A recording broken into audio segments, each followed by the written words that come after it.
बिहार के साथ साथ हमारी दो जो सीट्स है नगरोटा और बडगाम बाई इलेक्शन की, इसमें भी आज अंतिम दिन है। जिस प्रकार से भारतीय जनता पार्टी का आप जो प्रश्न पूछ रहे हैं, लगातार भारतीय जनता पार्टी की एक जमीन का विस्तार यहाँ पे कश्मीर में हो रहा है, जो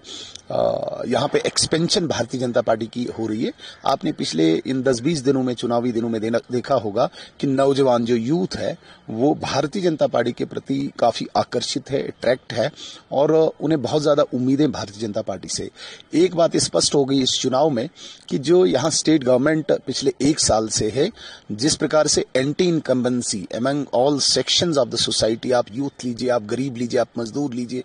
आप एम्प्लॉय लीजिए, हर सेक्शन में इस वक्त जो स्टेट गवर्नमेंट है उनके विरुद्ध एक एंटी इनकम्बेंसी का एक माहौल बना हुआ है। वो ये स्पष्ट कर देता है कि सरकार और जिस सरकार के चीफ मिनिस्टर की वो सीट है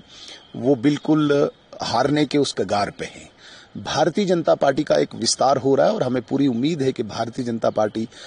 इस बार अपने मिशन में सफल होगी। लेकिन साथ साथ इस बात की भी मुझे तसल्ली है कि जिस नेशनल कॉन्फ्रेंस ने यहाँ पे झूठे वादे, लोगों को झूठे स्वप्न दिखाए थे, वो कहीं न कहीं बेनकाब हो गए और आज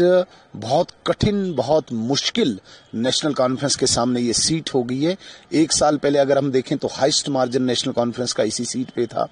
पिछले 40-45 सालों की हम हिस्ट्री देखें तो ये सीट नेशनल कॉन्फ्रेंस के पास थी और फर्स्ट टाइम में देखा जा रहा है कि नेशनल कॉन्फ्रेंस को लोग रिजेक्ट कर रहे हैं, जिसमें हमें काफी संतोष है और भारतीय जनता पार्टी के प्रति जो आकर्षण बढ़ा है कश्मीर में, उसके लिए भी हम बहुत सेटिस्फाइड हैं। लेकिन जो 2-3 दिन से चीफ मिनिस्टर का वहाँ दौरे करना और इस बात का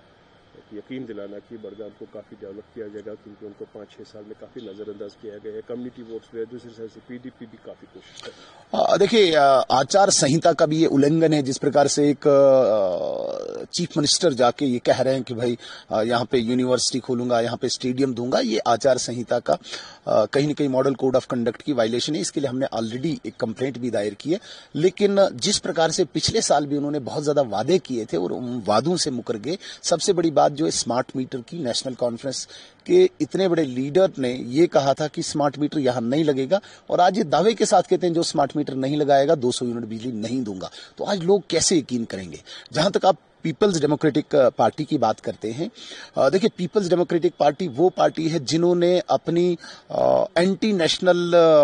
जो एक स्पेस यहाँ पे थी, उस स्पेस में अपनी भूमि वो खोजते हैं। जिस प्रकार से अभी जो सेशन चला गया और जहाँ पे पीडीपी के एक लीडर ने एक लैंड का बिल लाया था, वही जो लैंड माफिया, लैंड जहाद यहाँ जम्मू कश्मीर में चल रहा है, एक डेमोग्राफिक चेंज के लिए विशेषकर जम्मू में, वो पीडीपी दोबारा से रेस्टोर करना चाहती है उस लैंड जहाद को, लैंड माफिया को, एंटी नेशनल सेंटीमेंट्स को, इमोशंस को। और जिस प्रकार से वो लगातार सो कॉल्ड प्रिजनर्स के लिए हमारी साबका चीफ मिनिस्टर महबूबा मुफ्ती साहिबा कोर्ट्स में जाती है, ये दर्शाता है कि आज दोबारा इस अमन भरे इस कश्मीर में दोबारा से बदअमनी लाना चाहते हैं। वही जो एंटी नेशनल एलिमेंट है, जो अराष्ट्रीय तत्व है, उनका स्वागत करके उनको छुड़ाने के लिए उन लोगों को जो यहाँ पे अशांति फैलाना चाहते हैं जम्मू कश्मीर में, विशेषकर कश्मीर संभाग में, उनको छुड़ाने के लिए जो पीडीपी पहल कर रही है, लैंड जहाद को जो ग्लोरीफाई करने के लिए बिल ला रही है,